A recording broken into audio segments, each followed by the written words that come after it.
You're watching Infinity Tech. Let's see your Roblox password if you forgot it. You cannot directly view your current password for security reasons. You must reset it. Open the Roblox app or website and click Login. Below the login fields, tap Forgot Password or Username.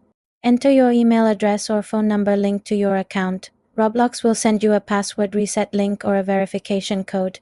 Check your email inbox or phone messages. Click the link in the email or enter the code on the Roblox website. You will then be prompted to create a new, strong password. Make sure it's unique and not used on other sites. After resetting, you can log in with your new password. To prevent this in the future, consider using a password manager to securely store your login details. You can also enable two-step verification in your Roblox account settings for extra security. Remember, never share your password or reset link with anyone.